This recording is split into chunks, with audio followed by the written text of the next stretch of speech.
माता लक्ष्मी का वाहन हाथी है। तो अब प्रश्न होगा हाथी क्यों? तो भारतीय संस्कृति में ऐश्वर्य का प्रतीक हाथी है। हाथी के गुणों को देखो आपको पता चलेगा हाथी अतिशय उदार है। आप देखो महावत जब हाथी को खाना खिलाता है ना, तब वो खाना अपनी सूंड में लेता है ना, प्रथम प्रथम जो प्रथम ग्रास लेता है उसको चारों तरफ उड़ाता है। तो हमको क्या लगेगा चारों तरफ उड़ाया तो कि ये हाथी उन्मत्त हो गया है, खाना यूं ही फेंक रहा है। यूं ही फेंक नहीं रहा है। हाथी की यह गिनती है, मेरे जैसा विशाल काय प्राणी अगर भोजन करने बैठा है तो आजू बाजू की जो असंख्य कीड़ी मकोड़े जैसे छोटे छोटे जीव है उनको भी भोजन मिलना चाहिए।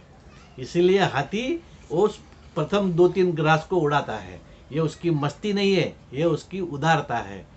और ऐसे उदार जो है उसके पीठ पर लक्ष्मी जी विराजमान होती है। औदार्य की पीठ पर लक्ष्मी जी बैठती है। दूसरा, हाथी को भविष्य का ज्ञान है।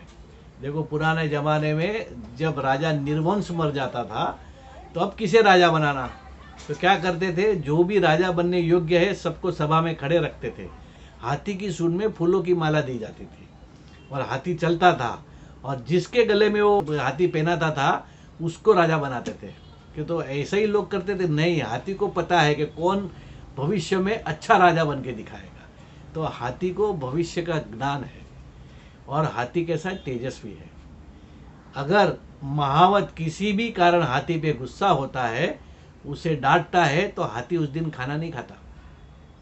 वो उसकी तेजस्विता है, वो खाना नहीं खाएगा। और कुत्ते को देखो आप, कुत्ते को कितना भी मारो, लाठी भी मारो, पैर से भी मारो, तो भी धूम दबाते दबाते आएगा और खाना खाएगा। उसके कुत्ते के अंदर लाचारी दिखती है, हाथी के अंदर तेजस्विता दिखती है।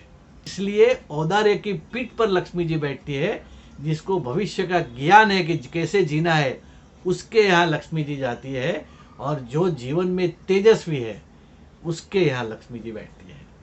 तो यह 3 गुण अगर हमारे भीतर में आएंगे तो लक्ष्मी जी हमारे भी यहाँ आएगी और हमारे घर में भी रहेगी।